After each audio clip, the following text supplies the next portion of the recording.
विधायक अरुण वोरा ने अपने कार्यकाल में पूरी हुई योजनाओं व पार्टी के मतभेद को लेकर पूरब टाइम्स से की बातचीत। वोरा जी, आपको फिर से दुर्ग से विधानसभा से टिकट मिल गई शहर से, और इस बार जो था संघर्ष बाहर वालों से तो हो रहा था, लेकिन दिखाई दे रहा था कि टिकट के लिए भी संघर्ष हो रहा है, या आपके यहाँ खुद की पार्टी के लोग ज़्यादा वोकल रहे। सामने वाली पार्टी से प्रतिद्वंदी कितना मजबूत है या कमज़ोर है ये तो लोग जानते हैं, लेकिन आपकी पार्टी के बहुत सारे लोग जो हैं काफ़ी वोकल हुए। इस बारे में आप क्या कहेंगे और आगे आपकी रणनीति क्या रहेगी? सबसे पहले मैं पूरब टाइम्स को बहुत धन्यवाद देता हूं, जो बहुत ही निर्भीक समाचारों को आम जनता के बीच में लाती हैं। देखिए, मैं कांग्रेस पार्टी का मैं आभार व्यक्त करता हूं, शीर्षस्थ नेताओं का आभार व्यक्त करता हूं पार्टी के, और मुख्यमंत्री भूपेश बघेल जी सहित सभी वरिष्ठ नेताओं का, जिन्होंने मुझे सेवा करने का अवसर दिया है। और मैं विश्वास दिलाता हूं कि जो विश्वास पार्टी ने मुझ पर व्यक्त किया है, उस विश्वास की कसौटी पर मैं हमेशा खरा उतरने का प्रयास करूंगा। दूसरा, आपने प्रश्न किया कि पहली बार आपके ही पार्टी के लोगों ने आपका विरोध किया। देखिए, इतनी बड़ी पार्टी है, इतने लंबे समय से हम काम कर रहे हैं, कहीं ना कहीं किसी न किसी रूप में कोई असंतुष्ट होता है, तो उसकी असंतुष्टता विरोध के रूप में आती है। लेकिन मैं चितलांगे जी आपको बताना चाहूँगा, ये जो असंतुष्ट है ना, असंतुष्ट शब्द को मैं आशीर्वाद के रूप में लेता हूँ। ये मेरे लिए आशीर्वाद है, और इससे मुझे काम करने की प्रेरणा मिलती है। वो हमारे अपने अलग नहीं हैं, किन्हीं कारण से उनको कष्ट पहुंचा है, तो मैं ये समझता हूँ कि वो अपनी बातों को रख रहे हैं, ताकि मुझे इस बात के लिए मजबूत कर रहे हैं, सजग कर रहे हैं कि आप अलर्ट हो जाइए। सामने वाले को, भारतीय जनता पार्टी हमारी मुख्य प्रतिद्वंदी है, उसको आप कमज़ोर ना समझें। इस बात को मैं हमेशा मानकर चलता हूँ, क्योंकि जब हम चुनाव लड़ते हैं तो हम अपना काम करते हैं, हम ये नहीं देखते कि सामने वाला क्या कर रहा है, लेकिन उसको कमज़ोर भी नहीं समझते, और उस हिसाब से हमारा कार्य चलता है। आप एक बार चुनाव में बाल बाल जीते थे बोलते, जैसे बाल बाल बचे थे कम वोट से, फिर पिछली बार वापस से आपने दिखा दिया कि आप और मजबूती से उभरे। इस बार आप क्या सोचते हैं? नहीं, ये तो मैं पहली बार चुनाव बाल बाल बचे, ये बात तो सही है कि मैं पहला जब चुनाव लड़ा था 1993 में, ज़िले में सर्वाधिक मतों से मैंने जीत हासिल की। उसके बाद मुझे 1500 वोट से असफलता मिली, उसके बाद फिर मुझे 700 वोट से असफलता मिली। तो और जब मैं जीता 2013 में, तो लगभग बिल्कुल आप सही कह रहे हैं कि मैं 5600 से अधिक मतों से चुनाव में जीत सका। मैंने सोचा कि मतदाताओं का प्यार मेरे साथ बहुत है, और मैं कर सकता हूँ। अगर हम मन में सोच लें कि हमको कुछ करना है, लोगों ने विश्वास व्यक्त किया है, उस विश्वास पर हम खरे उतरे। मैं दिन रात मेहनत करता हूँ। देखिए, मैं सिर्फ सेवा करता हूँ। आपने ये स्लोगन मेरा सुना होगा, कार्यकर्ता मेरी ताकत, मतदाता मेरे भगवान और सेवा मेरा धर्म। तो मैं लगातार सेवा करते रहा, सेवा करता हूँ। ये मेरा सौभाग्य है कि मुझे सेवा करने का अवसर मिलता है, और उसका देखिए, आप निस्वार्थ भाव से सेवा करेंगे ना, तो आपको ईश्वर भी देखता है और फल देता है। मैं लगभग 22,500 वोटों से जीता। ये मतदाताओं का इतना बड़ा आशीर्वाद है, वो मेरे लिए इतनी ताकत बन गया कि मैं 24 घंटा अपने भगवानों के बीच में रहता हूँ, अपने मतदाताओं के बीच में रहता हूँ, और निस्वार्थ भाव से रहता हूँ, निश्चल भाव से रहता हूँ, और मुझसे जितना बन सकता है मैं काम करता हूँ। ऐसा नहीं है कि हर काम मैं कर डालूँ। देखिए, बहुत से काम हैं जो मैं नहीं कर पाता, लेकिन उनको मैं कहता हूँ कि भाई ये मुझसे नहीं होगा, समय आएगा तो मैं निश्चित रूप से कर दूँगा, और जितना मुझसे बन पड़ता है उस काम को मैं करता हूँ। ये मेरे पिता के संस्कार है, ये मेरे पिता के आदर्श हैं, क्योंकि मेरे बाबूजी 1972 से लेकर, आपने देखा होगा भोला जी, 1972 से लेकर 2020 तक पार्टी के प्रति पूर्ण रूप से समर्पण रहे, और विभिन्न पदों पर पहुँचे।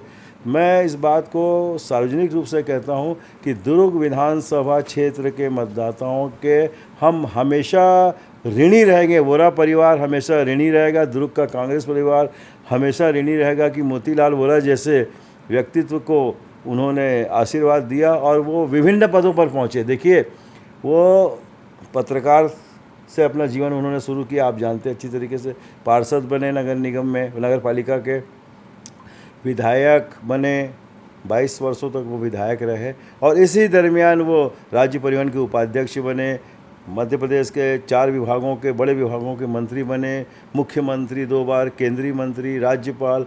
ये हमारे श्रद्धेय राजीव गांधी जी और आदरणीय इंदिरा गांधी जी ने उनको बनाया और सोनिया गांधी जी ने उनको अखिल भारतीय कांग्रेस कमेटी का कोषाध्यक्ष बनाया। तो बाबूजी ने अपने कार्य को बहुत निस्वार्थ भाव से किया और आत्मीयता से किया। उसका फ़ायदा तो उनके पुत्र को मिलेगा। और वो दुर्ग को देखिए, लोग आप जो बात बता रहे हैं, मैं इस बात को मानता हूँ कि हम राजनीति नहीं करते दुर्ग में। हमारे बाबूजी ने दुर्ग विधानसभा को अपना परिवार माना है।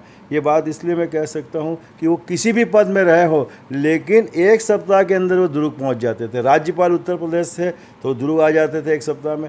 मुख्यमंत्री थे मध्य प्रदेश के, हर सप्ताह वो दुर्ग आते थे और उनका 3 क्षेत्र पड़ता था। हमारे दुर्ग विधानसभा अभी तो डिलिमिटेशन में अलग हुआ, खाली नगर निगम का हमारे क्षेत्र है। उसमें दुर्ग शहर, दुर्ग ग्रामीण और विशेष क्षेत्र विकास प्राधिकरण वैशाली नगर। तो बाबूजी ऐसा करते थे कि 3 दिन इधर, 1 सप्ताह में इधर, 1 सप्ताह में इधर, माने महीने में अपने पूरे क्षेत्र को संपर्क कर लेते थे। और आप जानते हैं कि मुख्यमंत्री जिस क्षेत्र में जाते हैं वहाँ वो काम ऑटोमेटिकली हो जाता है। तो बाबूजी से लोग संतुष्ट रहते थे। मैंने अपने बाबूजी की कार्यशैली को अपनाई है और उन्होंने कभी इस बात की परवाह नहीं की कि कौन क्या कहता है। हमको अपने काम से मतलब है, क्योंकि जनता का आशीर्वाद हमको है, पार्टी का आशीर्वाद है, तो अपना काम हमको करना चाहिए। फिजूल की बातों में हमको ध्यान नहीं देना चाहिए। जी, बहुत अच्छी बात कही आपने।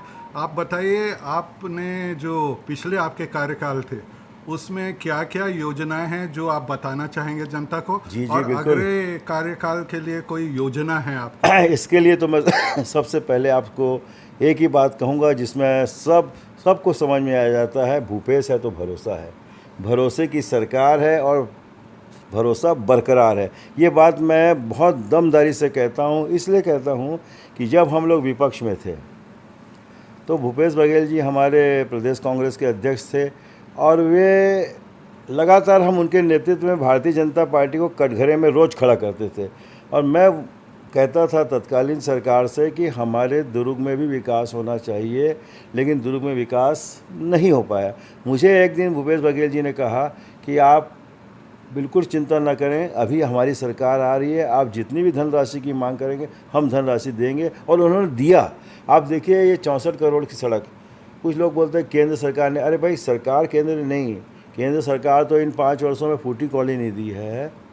ये जो सड़क बनी है ये मुख्यमंत्री भूपेश बघेल की देन है, मोतीलाल वोरा जी का आशीर्वाद है। 64 करोड़ की लागत से बनी, 12 करोड़ की लाइट व्यवस्था हुई और हमने सभी वार्डों में, देखिए दुर्ग बहुत बड़ा क्षेत्र है, ऐसा लगता है कि 60 वार्ड है, लेकिन आप जब घूमने जाएंगे तो काफ़ी विस्तारित क्षेत्र है।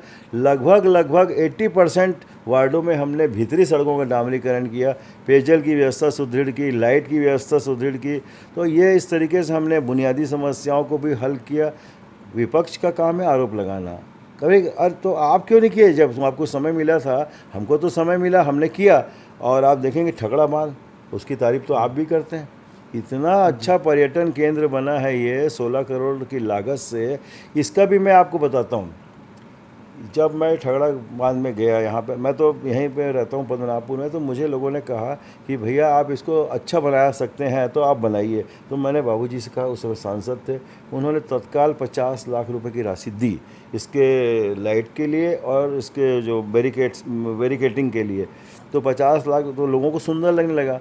फिर लोगों ने कहा कि भाई इसको तो पर्यटन केंद्र बनाया जा सकता है। तो उस समय इंद्रजीत बर्मन कमिश्नर थे, वो मेरे पास आए, बोले विधायक जी आप इसमें 2 करोड़ रुपए की राशि शासन को लिखिए, आपको सिर्फ आधार के लिए पत्र देना है, हमको 16 करोड़ मिल जाएंगे।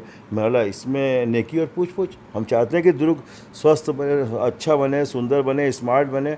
तो उससे हमको राशि मिली। फिर सौभाग्य से नगर निगम में हमारी सरकार बनी, हमारे महापौर धीरज बाकलीवाल जी बने, हमारे MIC के सदस्य, हमारे सभी पार्षद ने हमारे साथ मिलजुल कर काम किया और हमने मुख्यमंत्री के सपने को साकार करते हुए यहाँ पर ठगड़ा बांध का निर्माण किया। आप देखेंगे गौरव पथ कितना अच्छा बन गया। और आप अभी मैंने मुख्यमंत्री जी से कहा तो उन्होंने रिवर फ्रंट के लिए 11 करोड़ दे दिए, 30 करोड़ रुपए शिवनाथ नदी में झूला के लिए, और 25 करोड़ की लागत से चितलांगे जी क्रिटिकल केयर यूनिट का निर्माण हो रहा है। ये इतना बड़ी उपलब्धि है हमारे दुर्ग के लिए स्वास्थ्य की दिशा में। शिक्षा में आत्मानंद स्कूल शिक्षा, स्वास्थ्य और मूलभूत सुविधाओं की पूर्ति के लिए जितनी भी राशि मिली है, मैं मुख्यमंत्री जी का आभार मानता हूं और हमारे यहाँ के स्थानीय कांग्रेस के नेताओं का और कार्यकर्ताओं का आभार मानता हूं कि उसमें उन्होंने बढ़ चढ़कर हिस्सा लिया और एक नया आप दुर्ग कितना बदल गया।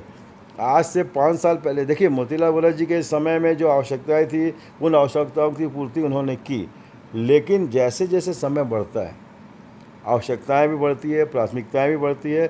आज दुर्ग का स्वरूप कितना अच्छा लगता है, आप बताइए। बदल रहा है दुर्ग, मतलब दुर्ग की तस्वीर बदल गई है। आप 5 साल बाद अगर आके देखते तो आपको ऐसा लगता है कि मैं दुर्ग में आया कि कहाँ आ गया हूँ। तो ये फ़र्क पड़ा भाई, ये काम हमने किया।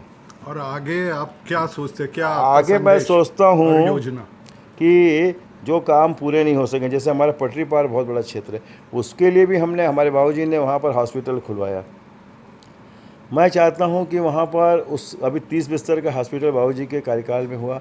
मैं चाहता हूं कि वहाँ बहुत फुल फ्लेजेड अच्छा हॉस्पिटल बने और वहाँ पर महाविद्यालय की स्थापना हो और जो वहाँ पर स्टेडियम का भी निर्माण हो, क्योंकि बहुत बड़ी आबादी हमारी वहाँ पर निवास रहते हैं और बहुत से नौजवान हैं जो मेरे संपर्क में रहते हैं, जो खेलना चाहते हैं। दुर्ग ने तो बहुत प्रतिभाएँ दी है, जो राष्ट्रीय स्तर पर उन्होंने अपना पहचान बनाई है। तो उसके लिए मैंने योजनाएं बना के रखी। मैं अपने घोषणा, जो मेरा अपना शहर का घोषणा पत्र है, उसको मैं मुख्यमंत्री जी के माध्यम से, क्योंकि कांग्रेस की सरकार आ रही है, ये तय है।